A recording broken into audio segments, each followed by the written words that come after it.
सभी भक्तजनों को जय श्री कृष्ण। श्री मैत्रेय जी ने कहा, वीरवर विदुर जी, वीर माता सुनीति के स्तन उसके नेत्रों से झरते हुए मंगलमय आनंद आश्रुओं से भीग गए और उनसे बार बार दूध बहने लगा।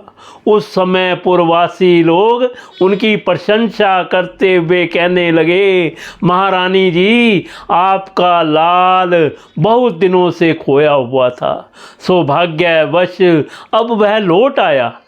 यह हम सबका दुख दूर करने वाला है, बहुत दिनों तक भूमंडल की रक्षा करेगा। आपने अवश्य ही शरणागत भय भंजन श्री हरि की उपासना की है। उनका निरंतर ध्यान करने वाले धीर पुरुष परम दुर्जय मृत्यु को भी जीत लेते हैं। विदुर जी, इस प्रकार जब सभी लोग ध्रुव के प्रति अपना लाड प्यार प्रकट कर रहे थे, उसी समय उन्हें भाई उत्तम के सहित हथनी पर चढ़ाकर महाराज उत्तानपाद ने बड़े हर्ष के साथ राजधानी में प्रवेश किया। उस समय सभी लोग उनके भाग्य की बढ़ाई कर रहे थे। नगर में जहाँ तहाँ मगर के आकार के सुंदर दरवाजे बनाए गए थे तथा फल फूलों के गुच्छों के सहित केले के खंबे और सुपारी के पौधे सजाए गए थे। द्वार द्वार पर दीपक के सहित जल के कलश रखे हुए थे, जो आम के पत्तों, वस्त्रों, पुष्पमालाओं तथा मोती की लड़ियों से सुसज्जित थे। पर कोटों, फाटकों और महलों से नगरी सुशोभित थी। उन सब को स्वर्ण की सामग्रियों से सजाया गया था तथा उनके कंगूरे विमानों के शिखरों के समान चमक रहे थे। नगर के चौक, गलियों, अटारियों और सड़कों को झाड़ बुहार कर उन पर चंदन का छिड़काव किया गया था और जहाँ तहाँ खील, चावल, पुष्प, फल, जौ एवं अन्य मांगलिक उपहार सामग्रियां सजा रखी थी। ध्रुव जी जिस राजमार्ग से जा रहे थे, उस समय जहाँ तहाँ नगर की शीलवती सुंदरियां उन्हें देखने को एकत्र हो रही थी।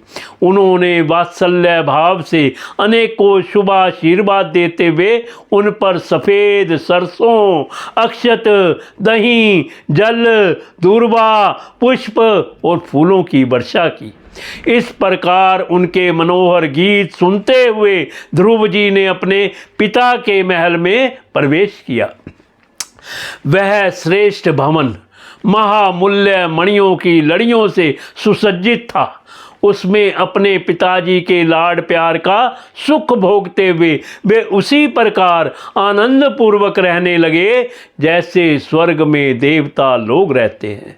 वहाँ दूध के फैन के समान सफ़ेद और कोमल शैयाएँ, हाथी दांत के पलंग, सुनहरी कामदार पर्दे, बहुमूल्य आसन और बहुत सा सोने का सामान था।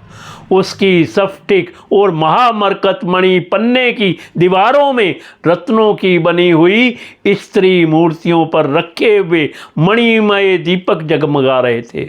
उस महल के चारों ओर अनेक जाति के दिव्य वृक्षों से सुशोभित उद्यान थे, जिनमें नर और मादा पक्षियों का कलरव तथा मतवाले भंवरों का गुंजार होता रहता था।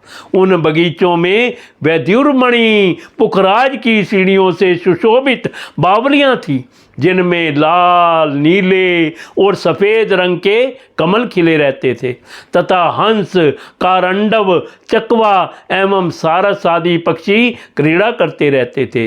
राजश्री उत्तानपाद ने अपने पुत्र के अति अद्भुत प्रभाव की बात देव ऋषि नारद से पहले ही सुन रखी थी। अब उसे प्रत्यक्ष वैसा ही देखकर उन्हें बड़ा आश्चर्य हुआ। फिर यह देखकर अब ध्रुव तरुण अवस्था अवस्था को प्राप्त हो गए हैं। अमात्य वर्ग उन्हें आदर की दृष्टि से देखते हैं तथा प्रजा का भी उन पर अनुराग है। उन्होंने उन्हें निखिल भूमंडल के राज्य पर अभिषिक्त कर दिया और आप वृद्धावस्था आई जानकर आत्म स्वरूप का चिंतन करते हुए संसार से विरक्त होकर वन को चल दिए।